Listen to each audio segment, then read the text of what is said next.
We're here today to hear compelling ideas, new innovations in thinking, science, and medicine, and innovative solutions to our most vexing problems in society. So they said to me, Eric, do you have anything that you can add to this compelling list of stories or in ideas? Something you can talk about here on the TED stage. And I said, of course I do. And the question I want to explore with you today is, why don't vampires cast reflections in mirrors? So, you've probably seen this before in movies. The humans are suspicious of the new dark stranger, and they band together in this moment of confrontation. And they open up a mirror in front of them, and bam, there's no reflection there, proving to the humans that the new dark stranger is, in fact, a vampire. That's right. So where did this start? How did this happen?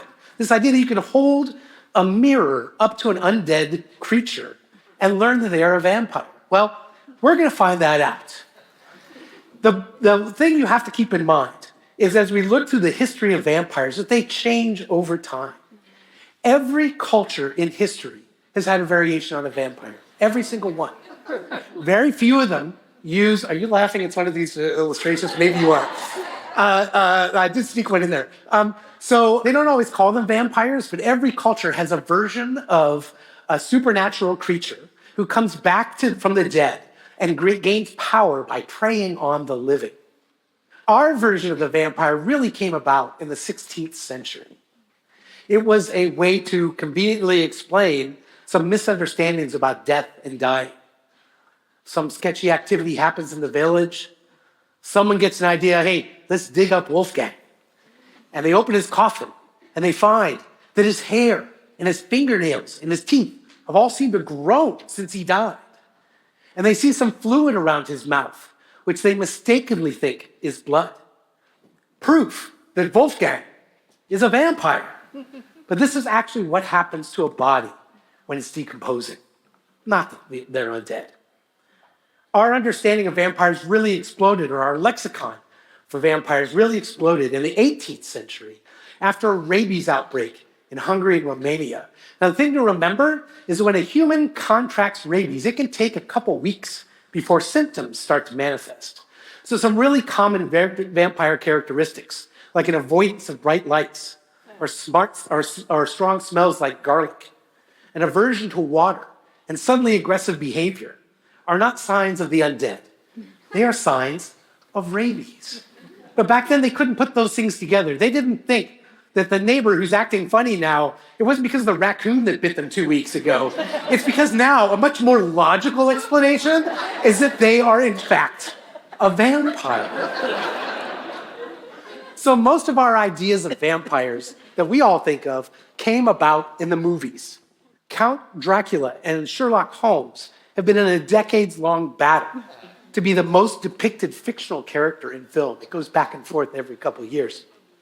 But when we think of the vampire in film, there are some things that are quite iconic to us, like Nosferatu, right?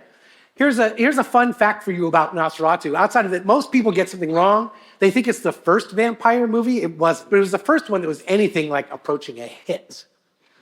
The fun fact I want to share with you is that every copy of Nosferatu that any of us have ever seen is an illegal bootleg.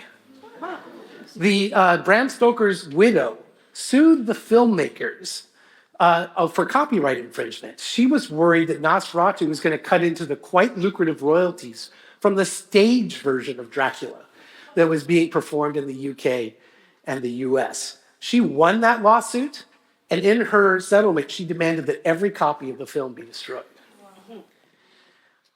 Most people, when they think of vampires, think of the 1931 Todd Browning classic starring Bela Lugosi as Count Dracula. You almost can't overstate how huge a movie this was. It not only really established vampire movies, it started a vampire movie trend that lasted for over 2 decades. It was the first mainstream hit that was a horror film. It really established horror as a genre in film and set up expectations for like even Frankenstein. It came later that same year.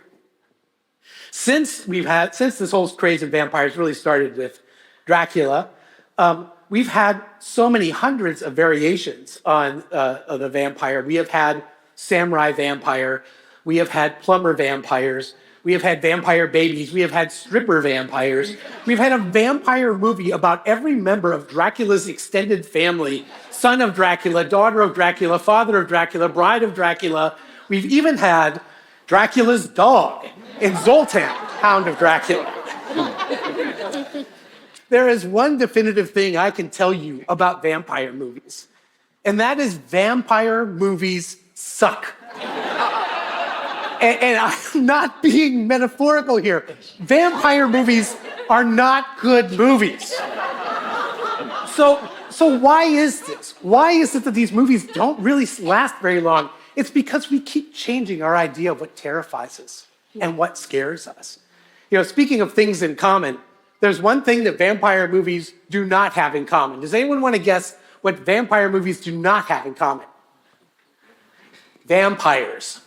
It became such a hot trend for vampire movies that people would slip the word vampire into the title, even though there wasn't a vampire in the movie. And there's multiple ones of these. The most notorious of these was the 1952 stinker called My Son, the Vampire, which did star a late career Bela Lugosi. But he didn't play a vampire, and no one else in the cast did either. But they figured it would be a big trend and get in on a big trend, and did this. So not even this happened. I often get asked, what is the best vampire movie I've ever seen and the worst vampire movie I've ever seen? And it may surprise you to learn that the best vampire movie I've ever seen and the worst vampire movie I've ever seen are the same film. Jesus Christ, Vampire Hunter. So we know a lot about Jesus, right? But somehow history has forgot that Jesus of Nazareth is apparently also a kung fu master. And in this movie, Jesus comes back to Earth to save the world and humanity from a vampire cult who is taken over. And he uses his kung fu skills to do this. And one more little tidbit, Jesus Christ Vampire Hunter is also a musical. So just for your enjoyment, I did bring along the trailer to this great piece of cinema.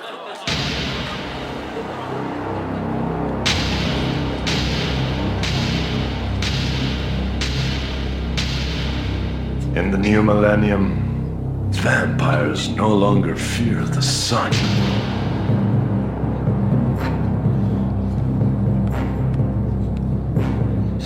Now they're going to learn. It's time to fear the Son of God!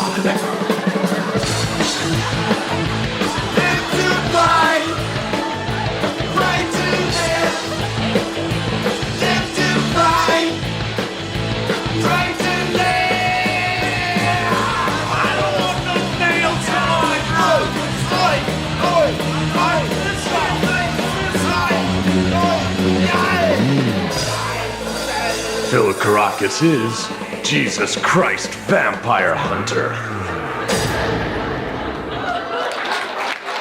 Yeah. I am assuming that you're all in some state of stun after seeing that. So let me give you a real quick recap of what you saw. You saw Jesus riding a Vespa. Then you saw Jesus getting his hair cut. Then you saw Jesus kicking some holy ass.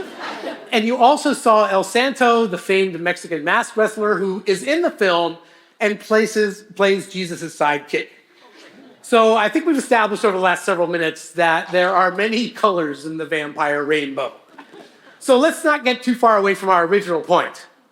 Why don't vampires, in all these bad films, bad novels, bad stories, why do none of them ever cast reflections in mirrors? I mean, they're not one, but several vampire tales where the vampires are deathly scared of uncooked rice. Yeah, true. Count Von Count from Sesame Street is based off of the idea that vampires are obsessed with counting. And if they see sand or rice on the ground, they're going to have to stop and count every grain. The sun comes up and they die. There you go. A little improvised little bit for you right there. So now see if I can find my place back into what I'm talking about. So if you want the answer to why they don't cast reflections in mirrors, the answer is that there really isn't a clear answer to this question. The consensus thinking is that when you hold, it comes from the habit or something people did of holding a mirror up to a deceased person's face to see if the warm breath would fog up the mirror. And if you think about it, if someone's lying prone and you hold a mirror up to their face, what you're going to see in that mirror is the wall. You're not going to see them. Therefore, no reflection in the mirror. But I think there's actually a far simpler answer than this. When you look at vampires and how they change over time, what was once terrifying and evil becomes dull and campy. We changed the vampire to match our time. In the 1890s, Bram Stoker's Dracula, the novel, was thought to be an allegory for the end of Victorian morals. In 1931, when the Dracula starring Count Bela Lugosi came out, the idea was that that represented a fear of Eastern European immigration. In the 1950s, vampire films represented a fear of communism. We morphed the vampire to match our time. So with this, why don't vampires cast reflections in mirrors? I think it's because the vampire is the reflection. They are a reflection of us. They are a reflection of what we fear. They are a reflection of what we consider to be unchecked power without accountability. They are our idea of the ultimate villain that lies almost undetectable until someone holds a mirror up to them. All our talks today are themed around unity. The idea that when we come together, we are stronger. I would argue that it's not only about the things that we share in common as far as beliefs and things that we believe, but also the darker things that unite us. When I know what you fear, when I know what goes bump in your night, perhaps I can help protect you. Perhaps we can help protect each other. There are so many vampires in the world today. Vampire. Vampire. Vampire. Vampire. Vampire. Vampire. Oh, shit. Vampire. Vampire. Vampire. So when I originally put this talk together, there was a picture here. And the TEDx people said, maybe you should take that picture of a politician out. And I will leave it to you to figure out what politician's picture I just might have put in there in a list of vampires. Maybe better yet, I could ask what politician wouldn't be put in a list of vampires. But I want to leave you with this. One thing that I see in so many vampire stories is the thing that brings about the monster's decline is when the humans, who are weak and powerless individually, come together and unite, and they prevail. It's a concept called unity.